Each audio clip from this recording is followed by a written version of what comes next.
At the Christmas Eve dinner in Seattle, my father Robert raised his glass with that slow, smug smile I'd seen every year of my life. "To the one who still can't seem to get her life together," he announced, his voice carrying over the clink of silverware. My sister Danielle didn't miss her cue. She leaned forward, eyes glinting. "But at least she makes the rest of us feel financially better about ourselves." The familiar laughter rolled around the table, effortless, rehearsed, cruel. I took one slow sip of my wine, set the glass down, and met every pair of eyes in the room. "To the one," I said evenly, "who just sold the lakefront cabin in Oregon you've been living in, rent-free." The clinking stopped. My father's smile collapsed. Danielle's froze. My mother Elaine's fork hovered in midair. By the time that night arrived, it wasn't just another Christmas Eve dinner. It was the final drop in a glass that had been brimming for years. For Danielle, it would be the beginning of the end, though she didn't know it yet. She'd been living in the lakefront cabin in Oregon for years, rent-free. Not just any cabin, my cabin. I bought it with my own savings, kept the mortgage payments on schedule, handled every repair, and quietly paid the property taxes without ever asking for help. It was the place everyone liked to call the family getaway, but I was the only one who ever kept it standing. Somewhere along the way, Danielle decided it was hers. She spoke about it like she'd built it from the ground up, like she'd worked for every plank of cedar and every stone in the fireplace. She acted like we were all coming to her home for the holidays, a gracious host welcoming us out of the kindness of her heart. The thing is, that attitude didn't appear out of nowhere. It was forged over years of sly remarks, smug comparisons, and carefully staged stories that put her just a notch above me. It didn't matter if I helped her out of a jam, which I did, more than once. The first time was when her business nearly collapsed. I wired her the down payment she needed for a deal she swore would save her from ruin. She promised she'd pay me back. She never did. The second time, she was buried in credit card debt. I paid off enough to stop the calls from collectors. She laughed it off, saying I'd done my good deed for the decade. Every holiday, the pattern repeated. My father Robert would take his shot, usually in the form of a joke, and Danielle would sharpen it with something personal. The rest of the table would laugh, the same automatic chuckle they always gave, while my mother Elaine stared down at her plate, pretending she hadn't heard a thing. I told myself it was easier to play along. I thought that if I stayed quiet, if I smiled and let them have their moment, they'd get bored and move on. But the truth is, they never did. I was the easy target, the one who didn't argue back, the one who could absorb a hit without shattering the picture-perfect holiday dinner. The cabin was the perfect stage for them. Danielle would sit at the head of the table like royalty, telling elaborate stories about her latest business venture, waving her hands like she was in the middle of closing another big deal. She'd serve drinks from the bar I'd stocked, pass around dishes in the kitchen I'd renovated, and smile for photos in front of the fireplace I'd paid to repair. All the while, she'd conveniently forget to mention who actually owned the place. I'd been watching all of this for years, quietly collecting every little slight, every false claim, every unpaid debt. And somewhere in the last 12 months, something shifted in me. I'd started pulling away, not just emotionally, but financially. I stopped picking up the check at family outings. I stopped offering help when Danielle hinted about her unexpected expenses. And then, a few months before that Christmas Eve, I made a decision I didn't tell anyone about.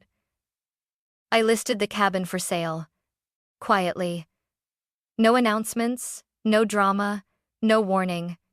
I didn't want the fight, not until the deal was done, and there was nothing anyone could do to stop it. By the time the papers were signed and the deposit hit my account, I'd already decided how this Christmas was going to go. I wasn't coming to be their silent punchline anymore. I was coming to end the story they'd been telling about me for years, and when Robert lifted his glass and Danielle delivered her line, I knew I had them exactly where I wanted them. The thing about traditions is that people forget how ugly they can be when they've worn the same mask for long enough. For my family, the holiday toast had been a tradition for as long as I could remember. It wasn't the warm, sentimental kind. My father Robert's toasts were performances, a chance to hold the floor, get a laugh, and remind everyone of where they stood. And I was the designated punchline. I can still remember the first time it happened. I was 23, working 2 jobs and still paying off student loans, when Robert lifted his glass at Thanksgiving and said, "To Violet, may she find a career that doesn't require 2 name tags." The table erupted. I forced a smile, pretending it didn't sting, but my cheeks burned all the same. It never stopped after that. Each year brought a new version, some small, some sharper. Danielle caught on quickly, becoming his perfect sidekick. If his line was the jab, hers was the twist of the knife. "One Christmas," he said. "To Violet, always finding creative ways to make rent," Danielle added. "Like borrowing from family and forgetting to give it back." Laughter. "Another Easter," Robert quipped. "To Violet, the family's free spirit." Danielle grinned and said, "Emphasis on free in every sense of the word." More laughter. Always laughter. And my mother Elaine? She became an expert in pretending not to hear. She'd fuss with the gravy boat, check the rolls in the oven, anything to keep from acknowledging the exchange. If I ever called it out, she'd sigh and say, "It's just how they joke, honey. Don't take it so personally." But I did. Of course I did. You can only be told you're less successful, less stable, less worthy so many times before you start to wonder if they're right. The cabin became their favorite backdrop for this theater. Danielle would host with the poise of someone who'd earned it, while Robert's toasts doubled as thinly veiled reminders that I hadn't. I'd sit there at the long cedar table, my own table, looking out at the lake through the windows I'd paid to replace, listening to them congratulate each other on their wit. Over time, I became less present, even when I was in the room. I'd fade into the background, letting their words wash over me, counting down the minutes until I could leave. I told myself detachment was strength, that by refusing to react, I was denying them the satisfaction. But the truth was, I was letting them shape the narrative. The real turning point came the year Danielle started introducing the cabin to her friends as her property. I overheard her on the porch one summer afternoon, telling a group of her business contacts that she'd inherited the place from a relative who couldn't keep up with it. She said it so smoothly, so casually, you'd think it was gospel truth. That was when I stopped seeing the cabin as a family retreat and started seeing it for what it really was: leverage. A stage for Danielle's image, a prop for Robert's performances, and a constant reminder that no matter how much I contributed, I'd always be cast as the struggling younger sister. The night of this Christmas Eve, I didn't come just to sit through another round. I came knowing there would be a final toast and that I would be the one to give it. Change didn't come to me all at once. It was a slow drip, the kind you barely notice until you realize the cup is full. I didn't wake up one morning and decide I was done. I eased into it. At first, it was little things turning down quick loans Danielle asked for, letting her calls go to voicemail when I knew she was circling around to some favor. She liked to frame them as temporary, as if a timeline would make them less of a burden. But temporary had a way of stretching into forever when it came to her. Then I stopped covering for the small stuff. For years, I'd quietly paid for the cabin's utilities, the off-season maintenance, even the landscaping. Danielle would plan summer parties without asking if the property was ready, and I'd rush to make sure it looked perfect before her guests arrived. No more. That spring, when she hinted about hosting a 4th of July barbecue, I said nothing.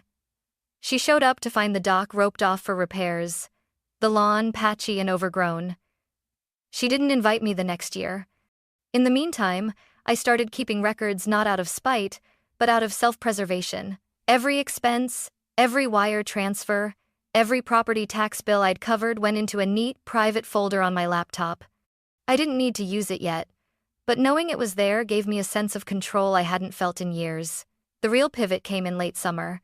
I was sitting on the deck of the cabin, the evening air cool against my skin, looking out at the glassy surface of the lake.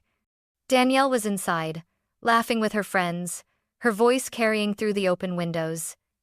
They were talking about a renovation, her renovation, new kitchen counters, updated appliances, maybe even knocking down a wall. I remember staring at the water and thinking, she's already spending money she doesn't have on something that isn't hers.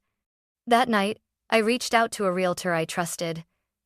We met for coffee in Portland, far enough from the lake to keep it quiet. I explained I wanted to sell, but I needed it handled discreetly. No sign in the yard, No local chatter? He understood. Within 2 weeks, we had professional photos, private listings, and a short list of serious buyers. I didn't tell a soul. Not my parents. Not my closest friends. Definitely not Danielle. It wasn't fear that kept me silent, it was strategy. I'd learned enough about my family to know they could make a problem drag on forever if they saw it coming. The showing process was quick. The cabin's location sold itself. By early November, I had an offer I couldn't turn down. A clean deal, no contingencies, closing before the end of the year. I signed the papers with a kind of calm I hadn't felt in years. When the deposit hit my account, I didn't feel guilt or hesitation, just relief. From that moment on, I was in countdown mode. I knew exactly what I was walking into at Christmas Eve dinner. The script was predictable. Robert would take the first shot, Danielle would pile on, the rest of the table would laugh. And when the room was primed, I would drop the one line they couldn't laugh away. I wasn't coming to defend myself anymore. I was coming to end the game entirely. The moment the words left my mouth, the lakefront cabin in Oregon you've been living in, rent-free, the air in the room shifted. It was like a pane of glass had cracked somewhere invisible. The laughter stopped mid-breath. Robert's smirk drained away, leaving his face unreadable. Danielle's grin faltered, her eyes flicking toward me as if she needed confirmation that I'd really said it. My mother Elaine froze, her fork halfway to her mouth. I didn't elaborate. I didn't need to. The silence spoke for me. When the noise of the room finally returned, it wasn't laughter, it was the scrape of chairs shifting uncomfortably, the faint clink of cutlery as people tried to pretend nothing had happened. Robert broke first. "What do you mean you sold the cabin?" His voice had that strained edge he got when he thought someone had embarrassed him.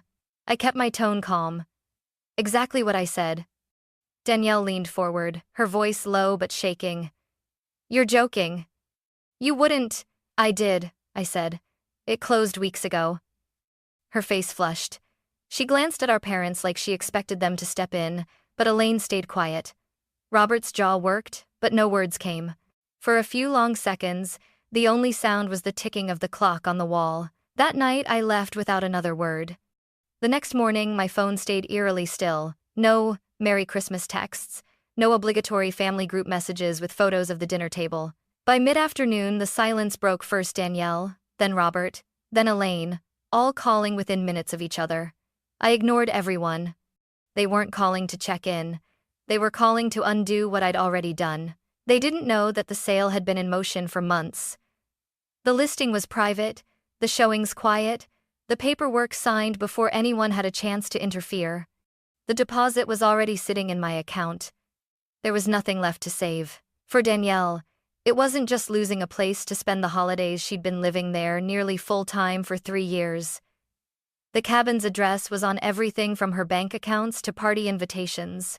She'd hosted friends there, posed for pictures on the deck, and passed it off as her own. She never paid a cent toward the mortgage, the taxes, or the upkeep.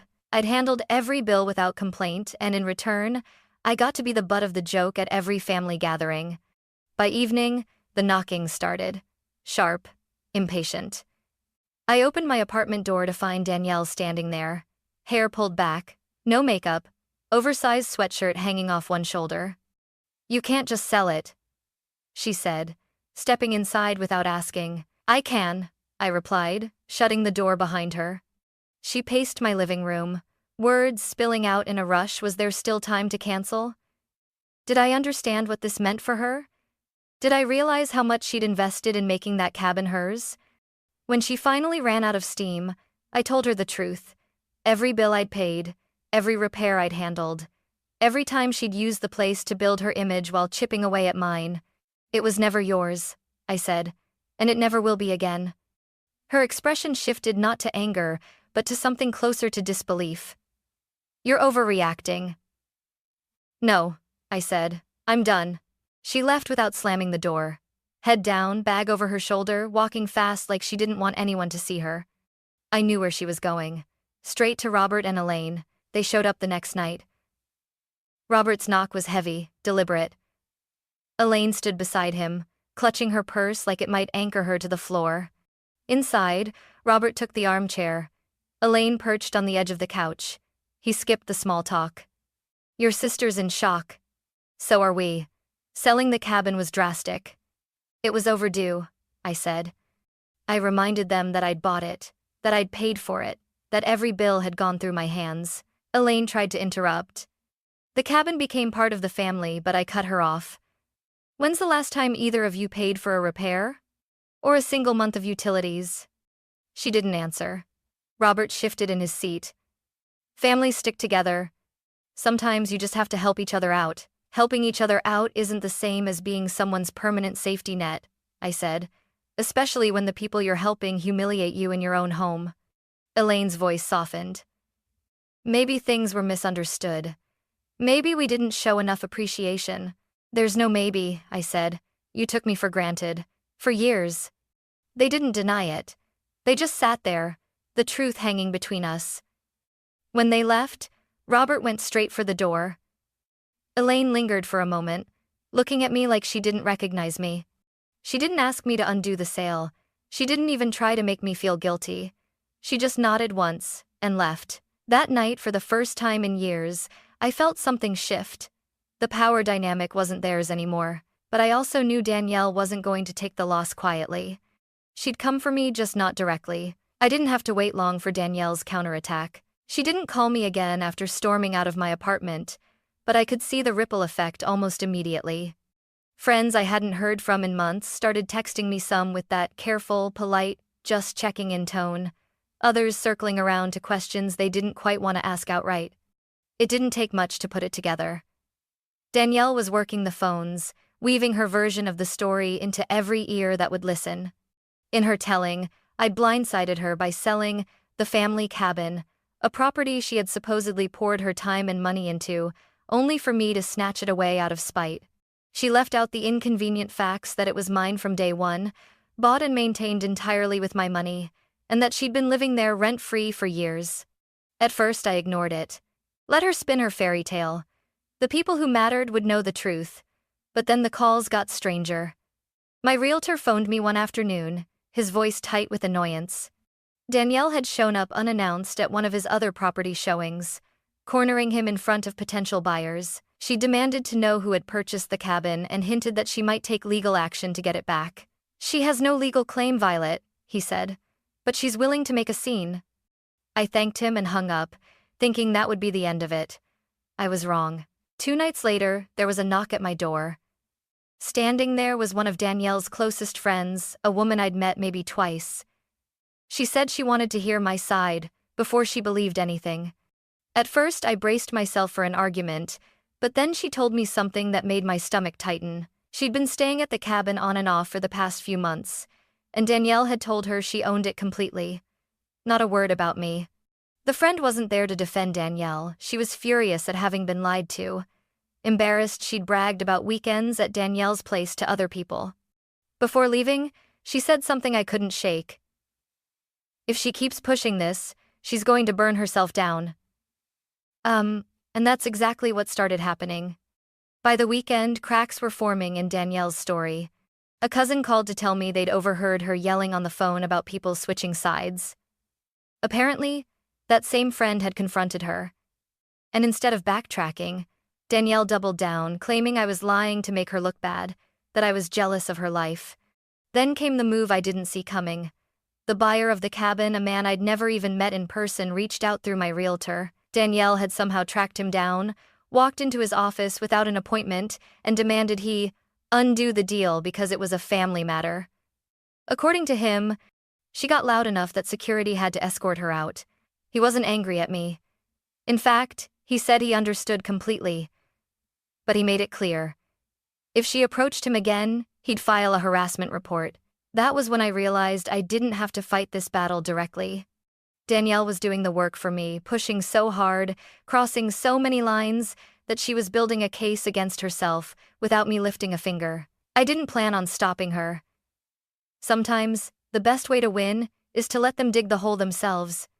It was 3 days after the buyer called me about Danielle showing up at his office that my phone buzzed with a voicemail from her. No shouting, no accusations, just a flat, tired voice. I need to talk to you. Alone. She didn't say why, but I could guess. By now, She'd realized her campaign wasn't working. Too many people had heard the truth. And worse for her, the buyer had legal leverage she couldn't spin away. 3 days later, she appeared at my apartment. No rapid, impatient knock this time. She just stood there behind the frosted glass, waiting. I stepped aside to let her in. She walked into the kitchen and sat at the small table where I'd had countless quiet breakfasts alone.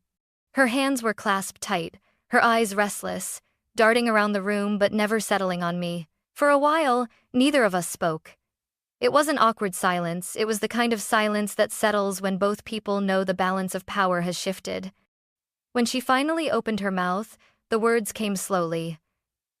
"I let things get out of hand," she said. "The post about the buyer, I deleted it. I didn't mean to cause trouble for him. I was just angry." I didn't interrupt. I wanted her to get it all out.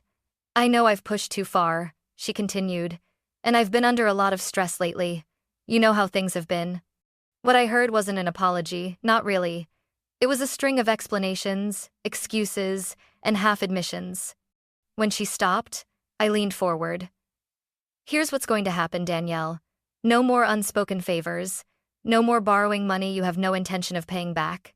No more living in anything I own ever. If you want something, you pay for it yourself.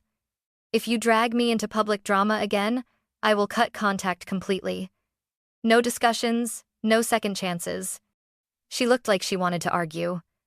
That little flicker in her eyes, the one that said she was scanning for a loophole, came and went. But she didn't speak. She just nodded, her gaze fixed on the table. For the first time in years, I felt the conversation tilting my way. "I mean it," I said. "This isn't a threat. This is the way it is from now on." Another nod. When she left, she didn't slam the door or mutter a parting shot. She just walked out, shoulders slightly hunched, the weight of the shift between us pressing down. I thought that was it, the clean break I'd been working toward. But a week later, the buyer called again. Danielle had contacted him directly, this time to ask if he'd consider selling the cabin to her. She'd offered full market value, though we both knew she didn't have anywhere near the money. It was almost funny she wasn't moving forward. She was still clinging to what she'd lost, convinced she could rewrite the past if she just pushed hard enough. The difference now? It wasn't my problem anymore. It's been a month since the last time I saw Danielle. No texts, no calls, no thinly veiled family updates from Elaine, no passive-aggressive group messages. The silence felt strange at first, like the pause before another round, but as the days passed, it started to feel steady. Robert and Elaine still talk to her, but from what I hear, it's strained. They've stopped covering for her. My father hasn't tried to mediate or guilt me back into the fold. My mother sounds quieter when she calls, like she's thinking twice before speaking. Danielle, from what I gather, is couch-hopping between friends, trying to convince someone to help her get the cabin back. The buyer, true to his word, filed a restraining order after she trespassed on the property one night. She didn't even show up to court. The police report, neighbor statements, and security footage were enough to seal it. When the buyer called afterward, it wasn't to talk about her. He just wanted to thank me. "It's rare," he said, "to see someone cut ties with chaos before it swallows them." The words stuck with me, maybe because they didn't come from family, maybe because they didn't come with strings attached. Danielle's latest story, according to a mutual acquaintance, is that she's starting fresh in another city. Whether that's true or just another reinvention, I don't care enough to find out. I do know this. I didn't just sell a cabin. I sold the last piece of ground she could stand on while talking down to me. I ended the unspoken agreement that I would always be the family's quiet safety net, the one who paid without being asked, who absorbed the hits without complaint. Now my weekends are mine. My money goes toward things that matter to me. The quiet in my apartment doesn't feel like an absence anymore, it feels like space. I'm not angry. Not at her, not even at Robert and Elaine. That surprised me. I thought I'd carry the bitterness forever. But what's left isn't anger, it's relief. Because for the first time in years, I'm not waiting for the next blow. I'm not enduring, I'm living. And there's no going back.